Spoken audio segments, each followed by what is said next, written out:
सिकंदर साहब, आप India Islamic cultural centre के बहुत सीनियर मेंबर हैं। बहुत कारकर्दगी है आपकी यहाँ पे, बहुत एक्टिव रहे हैं यहाँ पे और एग्जीक्यूटिव मेंबर भी हैं। मैं आपसे ये जानना चाहता हूँ कि अभी जो यहाँ के हालात हैं इस सेंटर के, वो कुछ अच्छे नहीं हैं और जो इसकी इमेज अभी है वो बहुत खराब है। इस स्थिति में सेंटर को पहुंचाने के लिए आप किसको जिम्मेदार कराते हैं? मोहतरम सामीन, सबसे पहले तो अस्सलाम वालेकुम रहमतुल्लाहि और वाहिद साहब, मैं आपका बहुत बहुत शुक्रिया अदा करता हूँ कि आपने मुझे IICC के इशूज पे बात करने का मौका दिया। जहाँ तक बात है, इशू जो शुरुआत हुई है, ये सिराज साहब की एज, प्रेसिडेंट की एज डिफाइन है MOA में बिटवीन 25 और 75।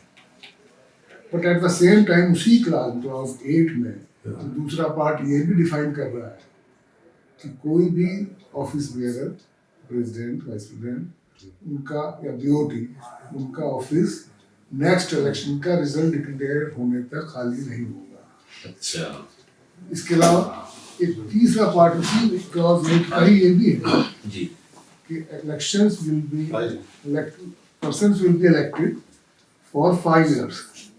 तो सिराज साहब का अगर एज का मामला 14 जून को उनकी 75 हो रही थी, लेकिन बाकी दोनों क्लॉज जो है वो उनको इस बात की इजाज़त दे रही थी कि उनको अगले इलेक्शन का रिजल्ट आने तक वो प्रेसिडेंट रहेंगे और आज भी वो प्रेसिडेंट हैं। मैं कह सकता हूँ कि कोर्ट की प्रोसीडिंग मई से अब तक चल रही है और मैं मुस्तकिल कोर्ट में रहता हूँ।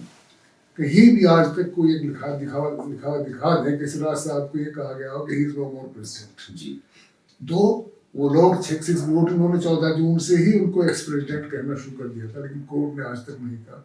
इतना जरूर कहा है कि he will not interfere in the affairs of IICC। हाँ, चूंकि उन्होंने ऑब्जर्वर यहाँ पे अपॉइंट किया तो इशू जो शुरू होता है, कुछ लोग कुछ क्या एक अच्छी खासी तादाद सिराज साहब को चाहने वाले और जनरल मेंबर्स उनको चाह रहे थे कि उनको एक टर्म और दिया जाए। तो ये डेमोक्रेटिक तरीका ये था कि जनरल बॉडी सुप्रीम है, जनरल मेंबर्स के राइट से मेंबर का राइट है, लेकिन उन्होंने वो रास्ता ऑप्ट नहीं किया। इवन मेरे साथ भी अहमद रजा साहब और बबरार साहब ने मुझे बुलाया, बात की, मैं उनसे यही कहा कि आप जनरल बॉडी को क्यों नहीं जाते, SDPM होने दीजिए, जनरल बॉडी जो फाइनल करेगी मैं और आपको कोई भी कुछ नहीं है, जब तक जनरल बॉडी जो फाइनल करेगी हो जाएगा।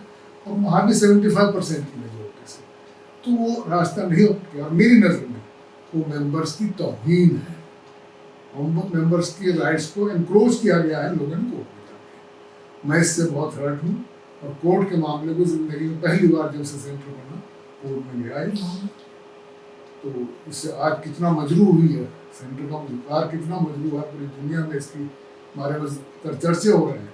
तो इसके और कितना नुकसान सेंटर को इससे हुआ फाइनेंशियली। अब ऑब्जर्वर अपॉइंट किया गया, उन लोगों ने तो लिखा था कि एडमिनिस्ट्रेटर अपॉइंट किया अपनी प्रेयर में मौजूद, उन्होंने तो एडमिनिस्ट्रेटर लिख, लेकिन ऑब्जर्वर अपॉइंट हुआ। ऑब्जर्वर का तकरीबन 6-7 लाख रुपये महीना का खर्चा मुस्तकिल चल रहा है। अक्टूबर से चौथा महीना शुरू हो गया, लेकिन कब तक चलेगा? तो ये सारा जो पैसा है वो सेंटर बियर कर जी। तो ये बड़ा बहुत ही अफसोसनाक वाक़या है और इसके लिए मेंबर्स को चाहिए कि मेंबर्स का खुल के जवाब दें उन लोगों को। इसके उनके आगे इलेक्शन होगा, इंशाल्लाह जरूर होगा, तो उसमें अपना बताएं लोगों को। और जनरल बॉडी होगी तो उसमें आए। होगी क्या? बिना जनरल बॉडी के तो इलेक्शन हो ही नहीं सकता। जनरल बॉडी होगी तो उसमें बताएं मेंबर्स कि देखिए आपने गलत किया, उनको इस बात का जवाब दें। अच्छा, ये बताएं, आपके सिराज साहब पर इल्ज़ाम ये है कि इन्होंने एक बदरुद्दीन साहब है सेक्रेटरी, उनको गैर कानूनी तरीके से हटा दिया, निकाल दिया। क्या ये इल्ज़ाम सही है? नहीं, इल्ज़ाम देखिए गैर कानूनी तो नहीं, एग्जीक्यूटिव बॉडी की पावर थी, उन्होंने निकाला। अच्छा, एग्जीक्यूटिव बॉडी ने बाकायदा निकाला जी। हाँ, ये कि मैं कह सकता हूँ कि उनको वापस जो लिया है एग्जीक्यूटिव बॉडी नंबर 1, उसमें पहली बात तो ये है कि आज तक भी 8 दिसंबर, 11 दिसंबर और 18 दिसंबर 2 एग्जीक्यूटिव की मीटिंग में ये इशू आया। हमने उसमें क्या कि बदरुद्दीन साहब ने रेस्टोरेशन के लिए अप्लाई किया, लेकिन एग्जीक्यूटिव बॉडी की पावर थी, एग्जीक्यूटिव बॉडी के पास आज तक उन्होंने कोई एप्लीकेशन नहीं किया। उनका पिटीशन एग्जीक्यूटिव बॉडी को नहीं था, उनका पिटीशन जस्टिस लर्नड ऑब्जर्वर के नाम था। पहली दफा हमने यही कह कर उसको रिफर किया, सेकेंड टाइम 18 तारीख को फिर वो इशू आया, तो उसमें 5-2 के फेवर में नहीं थे। उनको सारी चीज़ें बताई गई, लेकिन इवन देन उन्होंने एग्जीक्यूटिव बॉडी की पावर्स को कर्टेल कर, मतलब एनक्रोच करके बीओटी में उसको पास कर लिया, जो बिल्कुल सरासर तो ये तो इलीगल है। illegal।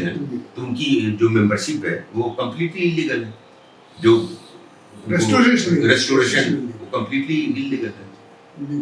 तो इसको किस तरह से आप लोग बाद में किस तरह से प्लान कर रहे हैं, क्या करेंगे? क्योंकि देखिए, जो चीज़ इलीगल है उसको तो कभी कोई चैलेंज कर सकता है, इलीगल चीज़ को कभी कोई चैलेंज कर सकता है। ठीक है, जनरल बॉडी में बात हो सकती है, कभी हो सकती है। जनरल बॉडी सुप्रीम हो तो चाहेगी कर लेंगे।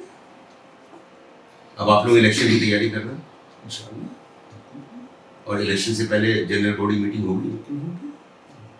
मेरे हिसाब से बिल्कुल होगी, किसी और कहीं भी है ही नहीं, हर जगह किसी भी एसोसिएशन में, किसी भी तंजीम में इलेक्शन से पहले जनरल बॉडी, और बल्कि जनरल बॉडी इलेक्शन ही होती है। अब तो ये होने लगा, पहले तो इलेक्शन जनरल बॉडी से ही हो जाते थे, जब बड़ी हो जाते हैं, नंबर ज़्यादा होते हैं तो इलेक्शन होता है, वरना पहले जनरल बॉडी में डिसाइड हो जाता था कि किसको चुनना है किसको नहीं चुनना। जनरल बॉडी तो एक जरूरी हिस्सा है इस प्रोसेस का। बहुत बहुत शुक्रिया।